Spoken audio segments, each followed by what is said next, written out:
Hello and welcome to Straight Talk. I'm Ismayıl and we're coming to you from Northern Virginia, Washington, D.C. area. The interview you're about to see was filmed a couple of weeks ago in Strasbourg, France, at the Parliamentary Assembly of the Council of Europe, PACE. The interview is with Stefan Schennach, Austrian Member of Parliament of the Parliamentary Assembly and the outgoing co-rapporteur on the journalistic freedoms in Azerbaijan. I hope you like the interview, and if you do, please do share it, become our subscriber, comment, because we do read all the comments and reply to them. And thanks again in advance for watching. Have a good day. Bye. Mr. Schennach, thank you again for coming back to our program. I would not blame you if you don't remember. 2.5 years ago, we spoke right here at Strasbourg, and here's my question. What do you think has changed in the area of freedom of the press, the state of journalists in Azerbaijan since we spoke in January 2020? Did anything change? No. At the moment, I'm extremely worried that Azerbaijan attacked Armenia on the state territory. Mm-hmm.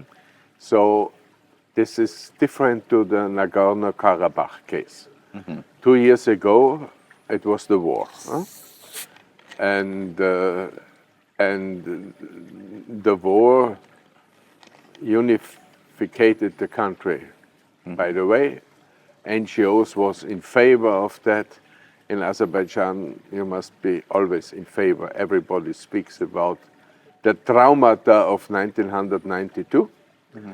I was in favor. Is it surprising to you that everybody was in favor of the war? Yes, I was very surprised. Really? Yeah, okay. Yeah. You not, but I was. Uh-huh. As NGO, you should always have a critical voice and not to be in favor of a war. I'm critical of Ilham Aliyev, but I'm not critical of the war. Is that surprising to you, somebody who knows Azerbaijan? No, we know the Armenian forces entered illegal by war, not only Nagorno-Karabakh, also 7 Azeri territories or provinces, as you want. True. And the whole world tried to find a normal solution. And I got a lot of critics when the war started, and I said, we have to apply to the Russian Federation to stop the war. They are the only one which can stop. Oh, I got so many critics, especially from UK, how you can do that. But at that time, it was a different situation. And I was right. It was the Russian Federation who stopped the Nagorno-Karabakh war. And because we had the support of the war was also by Turkish help. So that could be a big fire. So at the end, they found a ceasefire solution, but not a normal neighborhood situation. Yeah? Because too much hate in more than 20 years. And you have to delete the hate speeches about the neighbors in the curriculum of schools, in the universities, but it's still working. Okay, but when Armenia speaks about genocide in the Ottoman Empire in 1915, somehow Azerbaijan is always complicit, although we were in completely another empire. Would that be fair to only blame Azerbaijan for hate speech? No. That the genocide is a fact. I'm not denying genocide I said right the now. genocide against the Armenian was a fact. Yeah? But it was in a different empire. No, what does Azerbaijan have to do with genocide, though? Yeah, did I ask you? I'm asking because when I was speaking in Austria about the genocide, it was, I don't know, 99 memorial of the genocide, I think. No, it is some years ago. I got a call from the Azeri ambassador, and I said, you are the wrong. If you want to criticize that I'm speaking there, it should be the Turkish ambassador, not you. So maybe they take care about the brothers of Turkey. And no, but but in the Armenian and in the Azeri society, there is too much hate. They hate each other, but not in Tbilisi. In Tbilisi, there is one district where Azeris and Armenian show how you can live peaceful together. And I visit this district, and it was peaceful. Yeah, it is possible if the politics is not instrumentalizing the people. And I have videos where directors of the school say to the kids, what we are doing with Armenian, we kill them, we kill them, we kill them. Yeah? That must stop. Yeah? On both sides? On both sides, you have to stop this. Yeah? Mr. Schennach. But now the situation is serious, and we have really to ask Azerbaijan to take back their forces.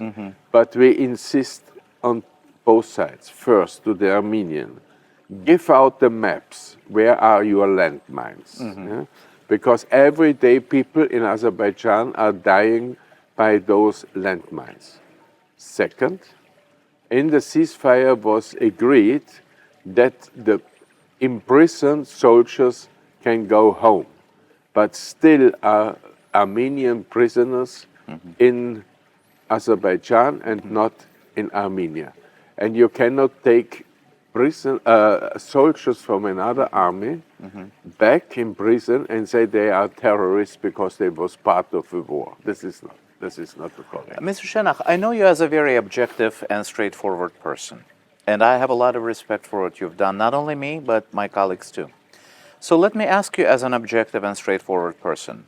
It's going to be a long question. First of all, what would you do if your Tyrol, where you're from, in Austria, were invaded for 30 years and there was no peaceful solution? Do you think Austria would have a right to fight a war? That's one thing. And second, you spoke about landmines. Thank you. I appreciate it. You know that last year, 2 Azerbaijani journalists, my colleagues, died on a landmine. I know. Do you think if Azerbaijani troops went into Armenia, placed landmines, and killed 2 journalists, there would be the same reaction from the West, from this body where we are, from the Council of Europe, as there was? I didn't hear a word about they're my colleagues. We see differently. They worked for the government. I would never work for the government. But here, right. I put in different resolution the question of the landmines. So yes, we spoke about the Armenian landmines. Second, regarding my home country. God forbid. Yeah. You know, after the First World War, we lost the biggest part of Tyrol to Italy. And in the 70s of the 20th century, we moved in front of the UN and declared we have no conflict anymore. We accept that we lost this part as a penalty of the war. So that you've started with Germany, right? Austria was Austria started the war, and Tyrol, by the way, participated by the war. It is too complicated for you, for people who are listening, because when Tyrol joined Austria in the year 1363. We joined not fully. We joined not in foreign policy and not in military question. So all the wars from the 1300 till to the First World War was not done with Tyrolean because we was not. And Mozart had his wedding in, Napoleon had his wedding in Vienna, and in this time Tyrol declared the war to France because we was not in military question, defense question, and foreign policy question. We was free in this. So we got an extra penalty for our participation, and the war, which was done in the so-called mountains of Dolomite, was so crazy that it was clear that there must be a penalty against us. But we didn't start any wars foreign I troops know, came yeah, to our yeah. land and took a chunk of our territory. Would you accept that in Austria?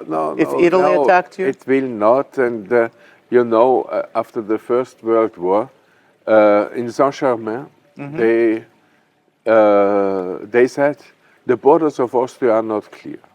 You have to make referendums that the people on those borders can decide. Do you want to stay in Austria or you want to go to Slovenia, for example? Yeah? And the Slovenian in Austria decided to stay in Austria. But the Hungarians decided, no, we will leave Austria. So they are in Hungary and the others are in Austria. And in our constitution, 7 minorities got special rights by this creation, because the Austrian-Hungarian Empire was a very mixed by peoples, and so we are not speaking only German. We are speaking Slovak, Slovenish, Czech, Hungarian. These are all official languages. Croatian or Roma. So that all of them. So no, we have not this situation, and surround us is a very peaceful way. And we tried, and there was conflict in the region of south of Tyrol, bombing, killing, and. But at the end, by discussion, we found an agreement between Italy and Austria how those people in this area has special rights, minority rights. And the treaty which came out is an example for the world how you can deal in such a way, how the original, we have not only Tyrolean in south of Tyrol, we had German-speaking Tyrolean, but we had Italian, which came after the war, and we had Ladinish is another group of with an own language. So, and for everybody, we found solutions in education, in using the languages, for the jobs, and now the big finale is the whole tax in this area. Only 10% they must send to Roma, and 90% stay in the territory. Interesting. Austrian history is fascinating. It always has been fascinating. But I remember asking you this question, and let me ask you this question again. When you visit Azerbaijan, do you feel you're in Europe? And let me ask this question with regard to this story that you told me. Do you think this example, or any other European example, or let's say Strasbourg, Alsace-Lorraine area, would be an example for Armenia and Azerbaijan to reach a peaceful solution? Is there something we can learn from that? Are we willing to learn from that? Would that be correct for us to learn from that? Where we are now, that was sometimes German, sometimes France. It was always going from one side to the other side. Now the German came for holiday to Strasbourg and the Alsace region. And I think that could be examples, but both countries or peoples need help. It's not so easy to do it by yourself. No? And I think at the end we have to find that it's very normal, as it was in the former Soviet Union, to be Armenian and Azerbaijani and to live in the different parts of both countries. Would it be fair if Azerbaijanis did not return to Armenia, but Armenians living in Azerbaijan continued to live there as our citizens? Or should there be an exchange back of populations? No, we don't make exchanges. But what is necessary, exchange of populations, not territory. What is necessary is that the former occupied region must now be developed. And the 1 million internal displaced person from Nagorno-Karabakh should have the right to go back to Armenia, to the occupied provinces of Azerbaijan. Yeah, but some of them came from Armenia. That's what I'm asking you. Yeah, They were not this all from is Azerbaijan. not possible now. Yeah? Maybe they should find the solution in Nagorno-Karabakh, which was always, also in the Soviet Union time, a part of Armenia. No? No, okay, not part of Armenia. It was always part of Azerbaijan, but the citizens of Karabakh was in the big majority Armenians. Stefan Schennach. In some parts, but again, I would know. that be fair to I told Azerbaijanis? you 1 million internal displaced person. But so now they should come back in the former 7 provinces. And for Nagorno-Karabakh, the region, especially there, once, maybe in 20 years, should be possible that also Azeris can live there. At the moment, it's too dangerous. Okay. It's too much hate. But is that normal that Azerbaijanis cannot live in their own country if they choose? Like if I'm an Azerbaijani No, it's not and I want to normal. go to Stepanakert, let's say, and live there, it's my right. Is that normal that I'm afraid to go there? No, it's not. But you see, can I take another example, like Kosovo? Kosovo. In Kosovo, you have regions with Serbs, but you had in the Albanian area Serbian monasteries. Okay. Yeah, and the international community put soldiers there to take care of them. So that is too complicated. But in 20 years, when I'm still alive and you are still alive, we can talk about that. But first, we had other aims. First, we have to find a normal neighborhood situation. Yeah. So a respectful area. Yeah. I sense We are not living in categories of enemies. I sense a lot of alarm here, and I understand that alarm that Azerbaijan has moved its troops into the area that is Armenia proper. I understand that alarm. But let me ask you this. 4 cities. Well, I don't know exactly. Let's say 3, Yeah. but villages, right? Not Yeah, cities. villages. Okay. So let me ask you this. I understand that alarm, and I'm ready to admit that I am alarmed as well. But until now, we fought the war in our own territory as is recognized by all the member states here. Why is there such an alarm now when Azerbaijan is moving its troops towards the border or across the border, let's say, but not when Armenian troops are serving in Karabakh on our territory? Where was the European Union? Where was the Council of Europe? Why? How am I to convince my audience that you're being fair to us and honest with us? I'm sorry, Mr. Schennach, let's talk about this.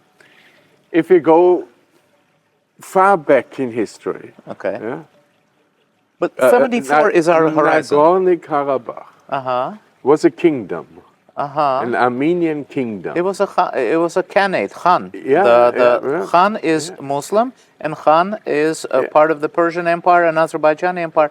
I mean, I don't really.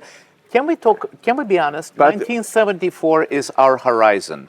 The Helsinki Charter is as far back as we can look. If we look back, Austria was part of the Roman Empire, so was Gallia, so was France, so was London, funded by the Roman Empire. Italy does not claim London.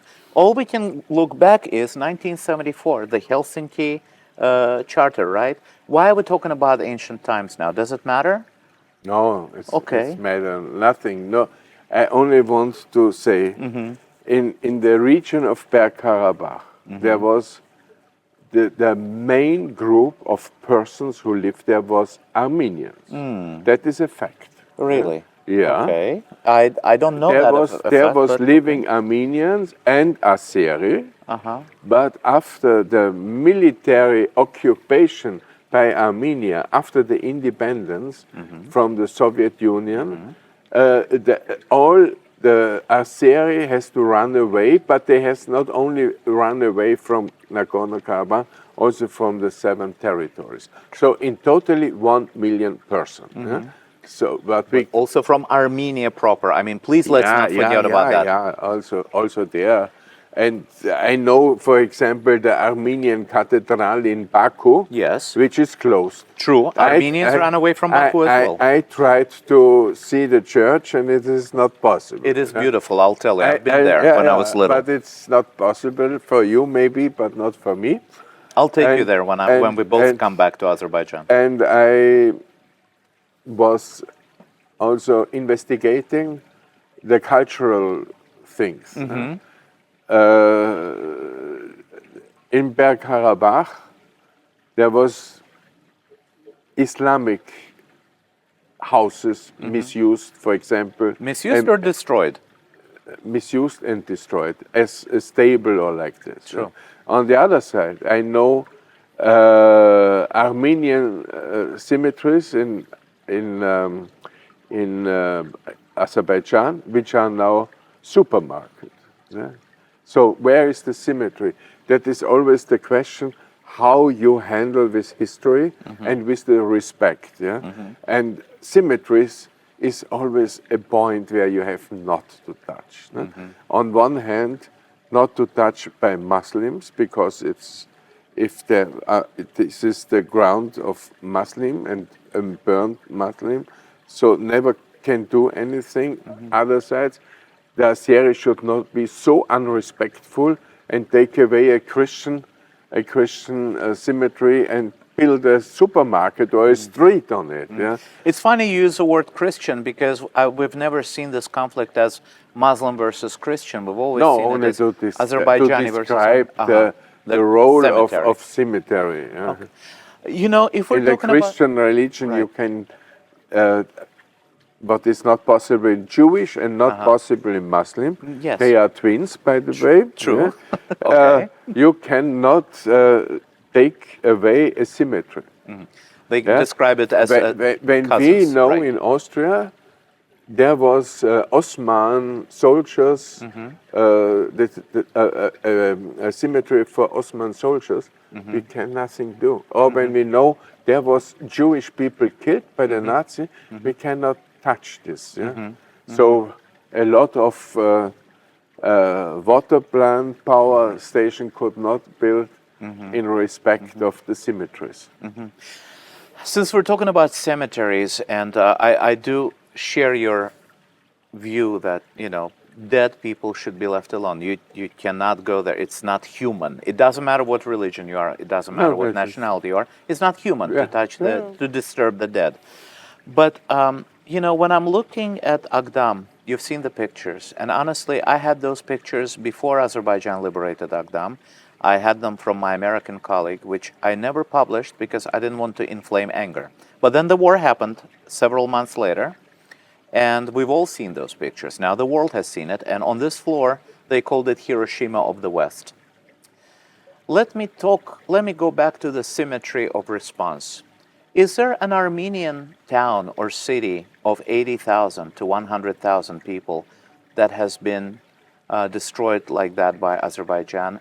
How is it that we are still viewed as an aggressor, where those destroyed cities are Azerbaijanis? Armenians are not claiming they're Armenian. There was bombs of Stepanakert. Okay, bombs, but was it leveled like Agdam? Was it destroyed? No, in that way, not. Okay. But is that fair? Do you think we're being treated fair? Is it no, the but fact that we're Muslim? we have not now the situation to make a revanche. No. I want. Okay. Both has a history. Both made mistakes. Both makes heavy mistakes. Yeah? But now there is sometimes in the world, in the history, coming that you might have to make a line, and you say, okay, this was in the past. Yeah? We excuse each other, if possible or not. Yeah? But now we have to go for our people into the future, and the future must be a peaceful and respectful relation. I agree. And Stefan, may I call you Stefan, please? Yeah. I totally agree with what you're saying. But please be honest with me. I live in America. I don't understand Europeans, and I don't know Europeans that well because I don't live here. A lot of Americans came original from Europe. Huh? True. But they're different. They're very different. Americans are very different. Is it the fact that we're Muslim that changes how we're seen? No, don't speak with an Austrian about that. Because Austria was the first country in Europe which accepted Islam as a state religion. I didn't know that. Interesting. Yeah. Interesting. And we was the first country which founded a university for Muslim Sharia right in Sarajevo in the 16th century. Yeah, and it's still there, the building. Yeah. Because we want to help the Muslim to come to their own judgment, yeah? And to learn that the muftis know what is law and what is not law, and what is cultural inspiration and what not. So, and don't forget that the Austrian military, yeah? We had our own Muslim troops, the so-called Bosniak troops. Yeah, so we had never a problem with that. But not Austrian. But you know Europeans better and than we I had, I think, one of the first mosques in Vienna. Yeah, so true. No, not Austrians, but you know Europeans better than I do. I know. You see them all the time. You talk to them all the time. Honestly, what is it about us that we? Mrs. Merkel said, she got a lot of critics, the Islam belongs to Germany as the Christian church. Okay. And meanwhile, we have this perspective. Yeah? We have in some region always the discussion, is it allowed to have a minaret or not? Yeah? Mosque is not the question, but the minaret. Yeah, to show Azan, the music. No, the minaret, the tower. tower. Okay. And there is in Germany Garmisch-Partenkirchen. That is like St. Moritz in Swiss. That they're high exclusive ski resort area. When you enter with the car Garmisch-Partenkirchen, the first what you see is the mosque, and this is in the middle of the mountains. I've never paid attention. I've been to Garmisch, but your coffee is getting cold. I'm sorry. What I was going to say, okay, for 1 second, your mandate has ended as rapporteur. What do you feel? Do you feel relieved? Are you done with Azerbaijan? Thank God I'm done with Azerbaijan. What do you feel? Are you sad that it's ended? Yeah, I'm a little bit sad about that. Okay. On one hand, I'm free now.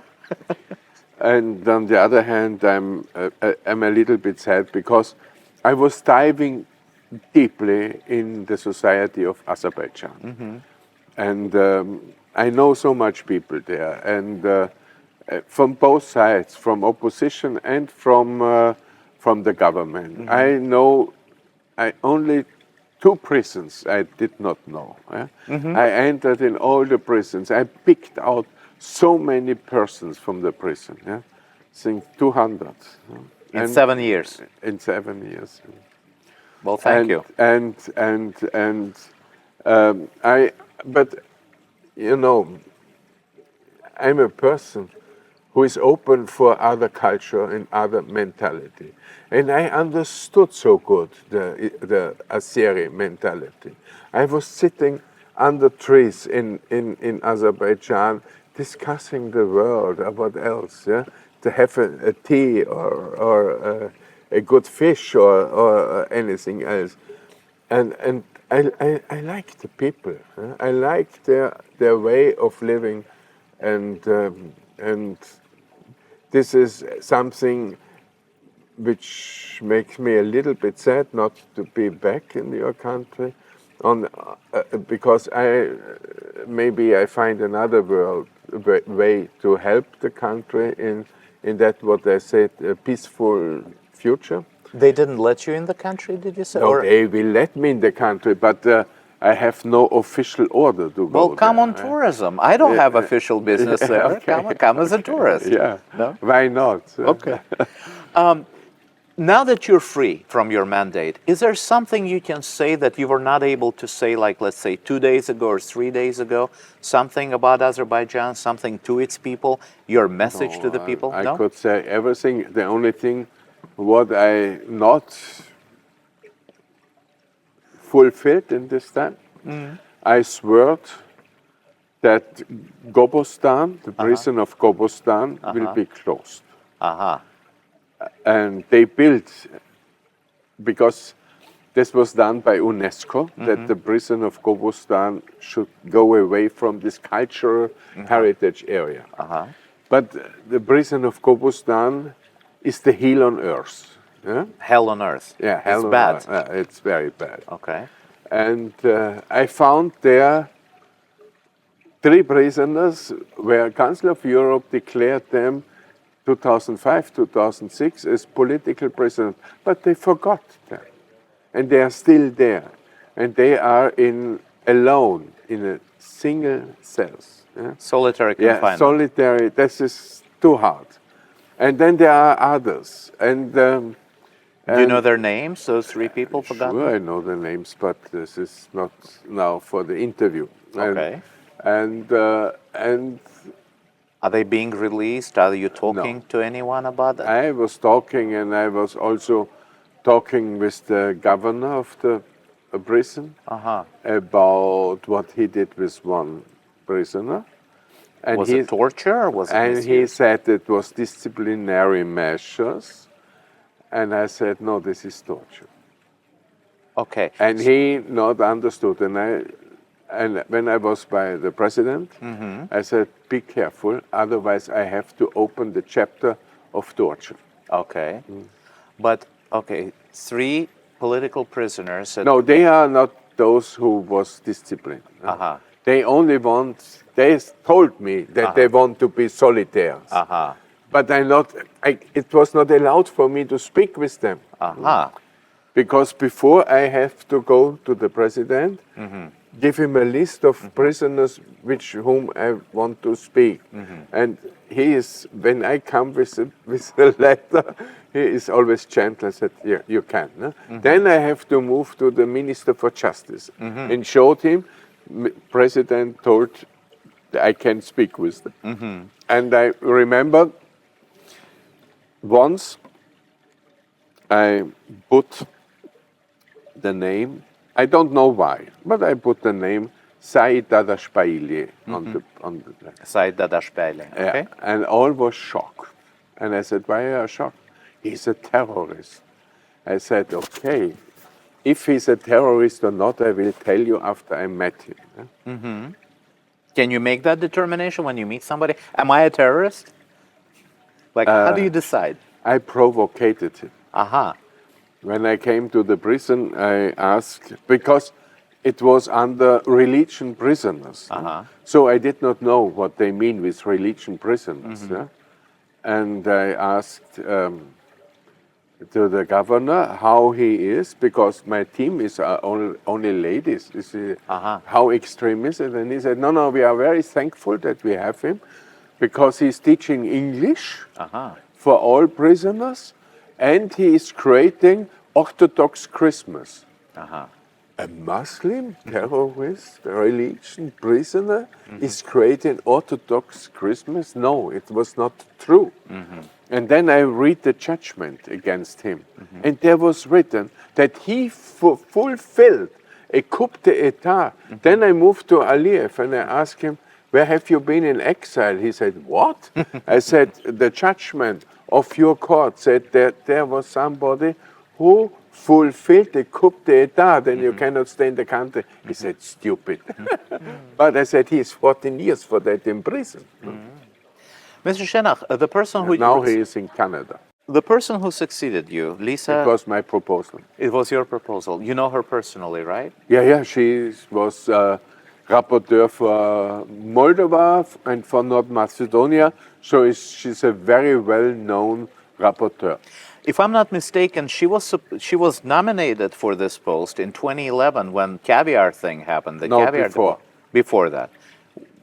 Do you remember why she wasn't elected? Because some friends of Azerbaijan Uh-huh. found in our group a guy from Malta, Uh-huh. which And his name was... De Greco. Aha, De Greco. Okay. And he was running also, and it was organized that he will win and she will lose.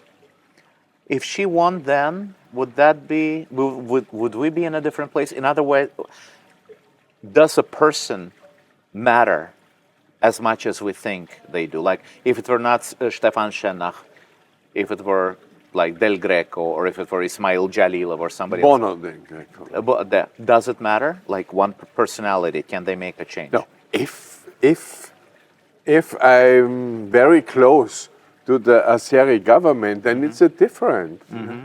And Lisa Christopherson is very clean. So we met with her yesterday, 1 hour after she was selected. I hope she will find time for an interview. What do you think her priority not should at be? the moment. What do you? She will She wait needs a to little learn. bit. She needs to read. Oh, It's raining. yeah. I'm sorry. We'll let you go in a minute. What do you think your successors, Lisa Christopherson's priorities should be? What should she watch out? I don't know. I will speak with her.